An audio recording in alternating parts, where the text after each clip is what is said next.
आइए students, chapter third का last topic करेंगे हम आज। और टॉपिक का नाम है when the revised value are not to be recorded in the books of accounts. ये केस 2 है। इससे पहले हम लोग केस 1 कर चुके हैं। That the case was when the revised value are to be recorded in the books of accounts. It means कि partners want to record the revised value in the books of accounts. हम लोगों ने case 1 में किया था और आज हम केस 2 कर रहे हैं, जिसमें है the partners don't want to record the revised value या फिर you can say altered value in the books of accounts. Partner नहीं चाहते हैं कि वो बुक्स में रिवाइज वैल्यू को शो करें। रिवाइज वैल्यू का मतलब यहां पे है कि एसेट्स लायबिलिटीज के जो रिवोल्यूशन होने के कारण उनकी प्राइसेस में अप एंड डाउन होता है, उनको वो शो नहीं करना चाहते हैं बैलेंस शीट के अंदर। वो शो नहीं करना चाहते हैं रिवाइज्ड वैल्यू को। अगर बिल्डिंग की प्राइस 1 लाख से बढ़कर 160 हो गई है तो वो 160 को नहीं दिखाएंगे, जबकि फर्स्ट केस में केस 1 में वो दिखाते थे। इंक्रीज होती थी या डिक्रीज होती थी वो शो करते थे उसको। तो आइए सीखते हैं केस 2 को। When the partners don't want to show the revised value in the books of accounts. हम लोगों ने जब केस 1 किया था, मैं उसका थोड़ा सा एक बार रिकैप कर रहा हूं केस 1 के रिगार्डिंग। ये क्वेश्चन है, हम लोगों ने ये सेम क्वेश्चन केस 1 में किया था। तो इस क्वेश्चन में हम लोगों ने रिवोल्यूशन बनाया था। सबसे पहले रिवोल्यूशन बनाना आप सबको आता है ना। फिर भी एक बारी स्टार्ट करते हैं, थोड़ा सा फास्ट करेंगे इस टॉपिक को, क्योंकि हम लोग पहले कर चुके हैं इसको। तो जैसे कि लैंड की वैल्यू, बुक वैल्यू है 1 लाख रुपए और land to be revalued at 160। तो लैंड की वैल्यू में इंक्रीमेंट हुआ है 60,000 रुपीज का, तो हम लोगों ने प्रॉफिट में दिखा दिया 60,000 रुपीज क्रेडिट साइड में, रिवोल्यूशन की क्रेडिट में। बिल्डिंग भी डेप्रिसिएटेड बाय 6%। बिल्डिंग की प्राइस है 1 लाख रुपीज, तो उसमें 6,000 का डेप्रिसिएशन लगा दिया मैंने, 6% डेबिट साइड में लॉस दिखा दिया। Creditor of rupees 12,000 were not likely to rise. Creditors को पेमेंट नहीं करनी पड़ेगी। 12,000 रुपए तक के क्रेडिटर्स हैं जिनको पेमेंट नहीं करनी पड़ेगी। They are not likely to rise and hence return of. तो मैंने इस 12,000 रुपीज को अपनी प्रॉफिट साइड में शो कर दिया, रिवोल्यूशन की क्रेडिट साइड में शो कर दिया, क्योंकि ये मेरा प्रॉफिट हो गया, क्योंकि लायबिलिटीज की वैल्यू डिक्रीज हो गई इससे। तो उसके बाद हम लोगों ने प्रॉफिट कैलकुलेट कर लिया था, क्रेडिट साइड का टोटल करके उसमें से डेबिट का टोटल 6,000 लेस किया, तो 66,000 रुपीज का वी गॉट द प्रॉफिट। ये हम लोगों ने किया था। तो अब केस 2 के अंदर सबसे पहला चेंज यही है कि इसमें रिवोल्यूशन नहीं बनेगा, इसमें बनेंगे working notes for revolution. Working notes for revolution बनेंगे, रिवोल्यूशन नहीं बनाएंगे। इसमें बनेगा कैसे वर्किंग नोट्स फॉर रिवोल्यूशन? बिल्कुल सेम है जैसे कि रिवोल्यूशन बनता था, कंसेप्ट वही रहेगा, क्योंकि वर्किंग नोट है, अकाउंट नहीं बनेगा। तो बनाना कैसे है? बहुत ही सिंपल। जैसे कि लैंड की वैल्यू इंक्रीज हुई है और प्रॉफिट हुआ है, तो यहां लिखेंगे आप, क्या लिखेंगे आप इस केस में? That is profit due to increase in the value of land. कितनी इंक्रीज हुई है? 60,000 रुपीज का आपको प्रॉफिट हो गया। ठीक है। क्रेडिटर्स की कीमत में डाउनफॉल आया है, उनको राइट ऑफ करना है, तो profit due to decrease in the value of creditors 12,000 rupees. एक आपको लॉस भी हुआ है, बिल्डिंग की कीमत में डेप्रिसिएशन लगाया आपने, कमी हुई है बिल्डिंग में। So loss due to decrease in the value of assets, यानी कि बिल्डिंग की प्राइस में डिक्रीज आया, तो इस कारण से लॉस हुआ है। अब लॉस को दिखाना कैसे है? लॉस को दिखाने के लिए आपको ब्रैकेट शो करनी है यहां पे। ठीक है, ब्रैकेट शो करेंगे, इस बात का ध्यान रखना है सबने आपने। आगे चलते हैं। यहां पे हम लोगों ने प्रॉफिट कैलकुलेट किया था 66,000 रुपीज का। सेम प्रॉफिट यहां पे आएगा अगर आप कैलकुलेट करेंगे तो, क्योंकि ये प्लस आइटम है या माइनस आइटम है, तो इसमें से आप प्लस को ऐड करके ये लेस किया था। सेम केस 66,000 रुपीज का प्रॉफिट यहां भी आएगा, प्रॉफिट ऑन रिवोल्यूशन।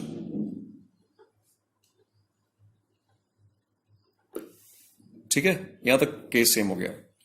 अब थोड़ा चेंज दिखेगा आपको। अब क्या करना है, एक चीज बतानी भूल गया मैं। इस केस में हम लोगों ने क्या किया था? रिवोल्यूशन बनाया था, उसका प्रॉफिट को हम लोगों ने क्या किया था? ओल्ड रेशो में डिवाइड किया था। It is to be divided in the among the partners in old ratio. यहां पे ऐसा कुछ नहीं करना है, केस 2 के अंदर डिवाइड नहीं करना है। जब पार्टनर नहीं चाहते हैं कि वो रिवाइज वैल्यू को शो करें, तो पहली बात तो रिवोल्यूशन अकाउंट ही नहीं बनेगा। अकाउंट ही नहीं बनेगा तो उसका प्रॉफिट ओल्ड रेशो में डिवाइड भी नहीं होगा। क्या करेंगे इस प्रॉफिट का, अभी बताता हूं आपको मैं। इसके अंदर ये मेरा फर्स्ट स्टेप था, प्रॉफिट ऑन रिवोल्यूशन कैलकुलेशन तक। सेकंड स्टेप है, इसमें आपने ऐड करना है अमाउंट ऑफ गुडविल को। अगर गुडविल जो वैल्यूड गुडविल है at the time of reconstitution, जो भी गुडविल की वैल्यूएशन हुआ है, अगर गिवन है क्वेश्चन में तो उसको हम लोग ऐड करेंगे। देखते हैं इस क्वेश्चन में दी हुई है, ये देखिए, goodwill of the firm be valued at ₹3 lakh, तो 3 लाख रुपए इसमें हम ऐड करेंगे।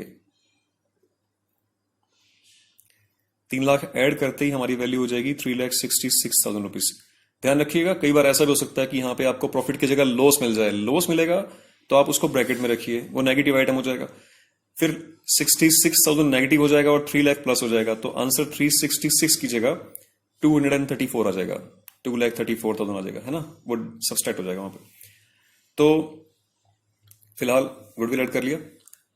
अब इसमें एक चीज और ऐड करनी पड़ सकती है, मैं रिपीट कर रहा हूं, इट मे बी और it may not be. Add करना पड़ सकता है इसमें जनरल रिजर्व अगर गिवन है, या फिर प्रॉफिट एंड लॉस अकाउंट का बैलेंस अगर प्रॉफिट दिया हुआ है तो वो इसमें ऐड करना पड़ सकता है। लॉस हो जाएगा तो लेस कर देंगे। ऐड करना पड़ सकता है, हो सकता है कि ना भी करना पड़े, with subject to some condition है। वो कंडीशन क्या है? कंडीशन ये है कि अगर जनरल रिजर्व और प्रॉफिट एंड लॉस अकाउंट को the partners want to distribute it, अगर वो इसको डिस्ट्रीब्यूट करना चाहते हैं तो इसमें एडिशन उसका नहीं होगा, इसमें वो ऐड नहीं होगा। अगर वो इसको डिस्ट्रीब्यूट करना चाहते हैं तो उसको डिस्ट्रीब्यूट करके दिखाना होगा अलग से जर्नल एंट्री के रूप में। अगर वो इसको डिस्ट्रीब्यूट नहीं करना चाहते हैं, when the partner don't want to distribute, don't want to disturb the reserves and accumulate profits, तब वो इसके अंदर ऐड हो जाएगा। क्योंकि गुडविल के साथ भी ऐसा होता है कि उसे डिस्ट्रीब्यूट नहीं करना होता, सिर्फ उसका इफेक्ट रिकॉर्ड करना होता है। ठीक है, अभी क्वेश्चन देख के पता लगाते हैं। क्वेश्चन में हमें थोड़ा सावधानी से पढ़ना पड़ेगा। क्वेश्चन पढ़ने के बाद हमें पता लग जाता है कि वो डिस्ट्रीब्यूट करना है या नहीं करना है। अगर पूरा क्वेश्चन पढ़ने के बाद भी आप क्लियर ना हो सकें कि डिस्ट्रीब्यूट करना है कि नहीं करना, मैं क्लियर नहीं हो पा रहा हूं, तो इसका मतलब वो डिस्ट्रीब्यूट करने को बोल रहा है in the case of absence of any information. ठीक है, हालांकि इस पूरे क्वेश्चन में कहीं भी इंफॉर्मेशन नहीं दी हुई है कि जनरल रिजर्व जो दिया हुआ है इसको डिस्ट्रीब्यूट करना है या नहीं करना, तो इंफॉर्मेशन मिसिंग है यहाँ पे, तो डिस्ट्रीब्यूट करना है। इसको करना है तो इसमें ये एडिशन नहीं होगा तो टोटल एज इट इज इतना ही रह जाएगा, 3,66,000 रुपीज। इसको लिखने की भी जरूरत नहीं है। ठीक है, अब इसका करना क्या 366 का? इसमें दो चीजें इंक्लूड हैं, प्रॉफिट ऑन रेवल्यूशन और गुडविल की वैल्यू, जो गुडविल वैल्यूएशन हुई है इस पर। तो इसको करना क्या है, हम लोगों ने due to change in profit sharing ratio among the existing partner के कारण ओल्ड माइनस न्यू का फॉर्मूला लगाकर ए बी सी का कंफर्म कर लिया है इसमें कि ओल्ड माइनस न्यू रेशियो के हिसाब से किसने सेक्रीफाइस किया, किसने गेन किया। तो इसमें आया ए ने सेक्रीफाइस किया 1/6 शेयर, बी ने कोई सेक्रीफाइस कोई गेन नहीं किया, और सी ने गेन किया 1/6 share. It means 1/6 share shuffle हुआ है ए और सी के बीच में। ठीक है, तो हमने क्या करना है, 3,66,000 जो टोटल आया है इसमें से 1/6 पोर्शन की वैल्यू कैलकुलेट करनी है। जितना शेयर शफल हुआ है इसकी वैल्यू आ रही है 61,000 रुपीज। इससे एक जर्नल एंट्री बनाएंगे हम लोग। जर्नल एंट्री का थीम रहेगा, आपको अच्छी तरह पता है थीम क्या रहता है जर्नल एंट्री का। जब इफेक्ट रिकॉर्ड करना होता है through the help of capital count, effect रहता है गेनर टू सैक्रिफाइजर, ये एंट्री रहती है इसकी। तो आइए जर्नल एंट्री कर लेते हैं। पहले इसी की एंट्री करेंगे हम लोग गेनर टू सैक्रिफाइजर के हिसाब से। गेनर इसमें है सी, तो यहां लिखा जाएगा C's capital account debit to A's capital, A sacrificer है। अमाउंट रहेगी 61,000 रुपीज, जितनी हम लोगों ने वैल्यू भी कैलकुलेट की है। ठीक है, नरेशन आप लोगों को पहले भी कर चुके हैं। For the adjustment of profit on revaluation and goodwill through the help of capital, या through the capital account of partners. Second entry, क्योंकि रिजर्व को डिस्ट्रीब्यूट करना है, क्योंकि इंफॉर्मेशन भी नहीं है तो इंफॉर्मेशन ना हो तो रिजर्व डिस्ट्रीब्यूट करना है ओल्ड रेशियो में डिस्ट्रीब्यूशन हो जाएगा इसका। General reserve account debit to A's capital to B's capital to C's capital. 60,000 rupees का रिजर्व है, इसको आप डिवाइड कर दीजिए इनके ओल्ड रेशियो में। ओल्ड था 3:2:1, तो 30,000, 20,000 एंड 10,000 इसमें डिवीजन हो जाएगा इसका for the distribution of general reserve in the old ratio. ठीक है, ये मैंने एक बार शॉर्ट फॉर्म में लिख दिया, 30,000, 20,000, 10,000। ये दो एंट्री होगी आपकी। फर्स्ट स्टेप वर्किंग नोट बनाया था रिवोल्यूशन के लिए। सेकंड स्टेप इसमें गुडविल ऐड किया था और जनरल रिजर्व को with the subject to condition add हो भी सकता था, नहीं भी हो सकता था, उसको हम लोगों ने डिपेंड उसको एक बार छोड़ दिया क्योंकि इसमें कंडीशन नहीं थी। उसके बाद हम लोगों ने क्या किया, जो टोटल वैल्यू थी उसमें से ओल्ड माइनस न्यू कैलकुलेट करके, सेक्रीफाइस किसने किया, गेन किसने किया, उसकी वैल्यू कैलकुलेट करके जितना शेयर शफल हुआ उसकी मनी में वैल्यू निकाल ली, उससे जरा एंट्री कर दी गेनर टू सेक्रीफाइजर की, और क्योंकि रिजर्व को डिस्ट्रीब्यूट करना था तो डिस्ट्रीब्यूट कर दिया, तो ये एंट्रीज हो गई। अब क्वेश्चन में ध्यान से पढ़िएगा जब भी क्वेश्चन आएगा इस टाइप का केस 2 में, कि कैपिटल अकाउंट बनाने को कई बार वो नहीं भी बोलता है, partners capital account sometimes question में गिवन नहीं होता है कि बनाइए, तो अब बना भी देते हैं तो उसका मार्क्स नहीं मिलेगा क्योंकि वो वर्किंग नोट्स में काउंट हो जाता है। तो चलिए बनाना तो है, सीखते हैं हम लोग बनाना। By balance brought down, opening balance है कैपिटल के, कैपिटल के ओपनिंग बैलेंसेज है हमारे पास हैं 2 लाख 1 लाख और 80,000। सो 2 लाख 1 लाख और 80,000 कैपिटल के बैलेंसेस यहां पे ब्रोट डाउन करने के बाद हमारा ध्यान रहेगा सिर्फ इन 2 एंट्रीज पे, और क्वेश्चन में कहीं भी ध्यान नहीं रहना चाहिए, सिर्फ 2 एंट्रीज पे ध्यान रहना चाहिए।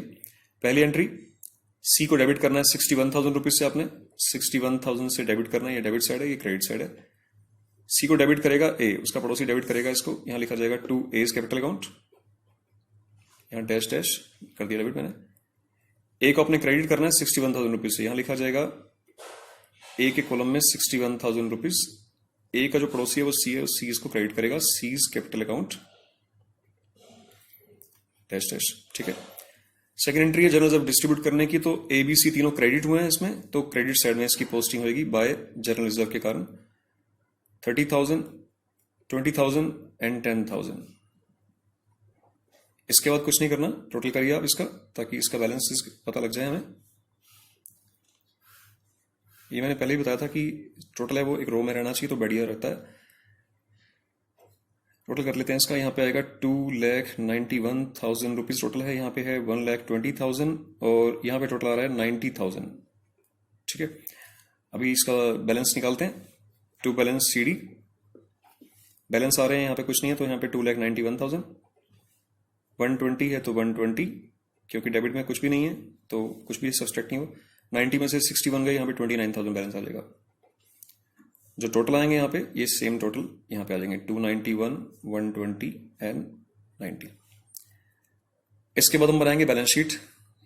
ध्यान रखिएगा, revised value are not to be recorded in the books of accounts, revised value को रिकॉर्ड नहीं करना है। इट मींस जो बैलेंस शीट आपको क्वेश्चन में दी गई है उसे as it is copy paste करना है आपको, 2 आइटम को छोड़कर। अभी बात करते हैं एसेट साइड से डील करते हैं। पहले फर्स्ट आइटम है लैंड, 1 लाख रुपए की है तो 1 लाख रुपए।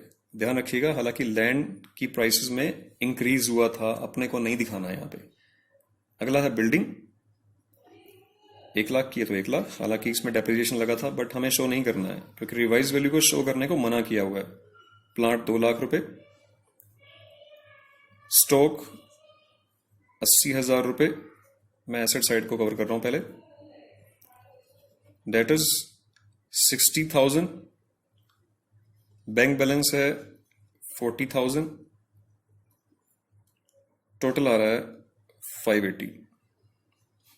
जब कुछ चेंज ही नहीं किया एसेट साइड में तो टोटल भी सेम आ गया है ना। Credit side liability side, creditors 1 lakh rupees, comma का यूज करिएगा, ये मेरा सजेशन है। बिल्स पेबल 40,000,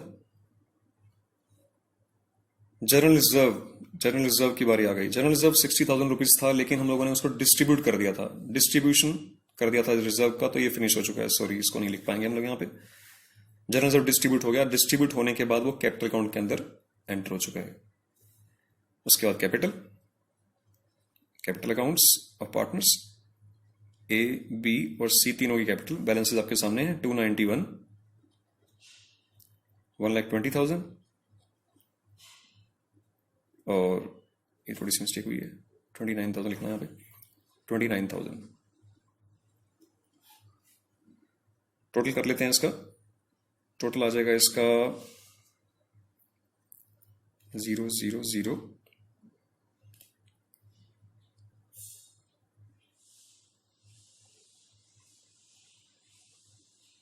4,40,000 रुपये।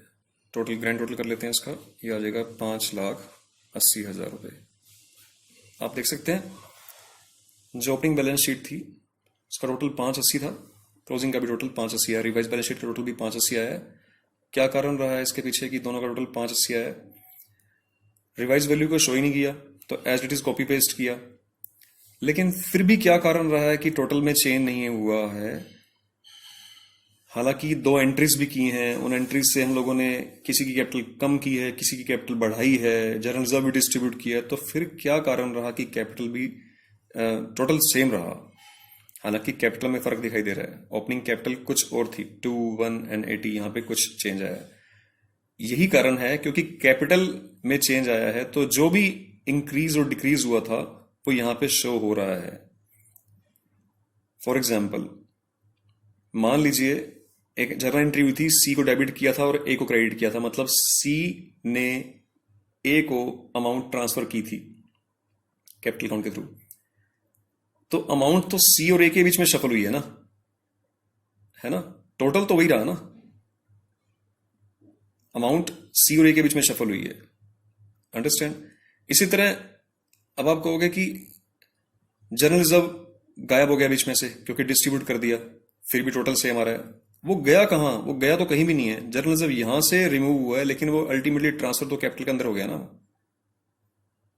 तो टोटल सेम रहेगा ओपनिंग और क्लोजिंग बैलेंस शीट का। कोई एक्सेप्शंस केस आ जाए तो दैट इज डिफरेंट मैटर। ठीक है, तो ये केस 2 था। अब हमारा थर्ड चैप्टर फिनिश हो चुका है। सो कोई प्रॉब्लम हो तो हम लोग पूछ सकते हैं। Thank you.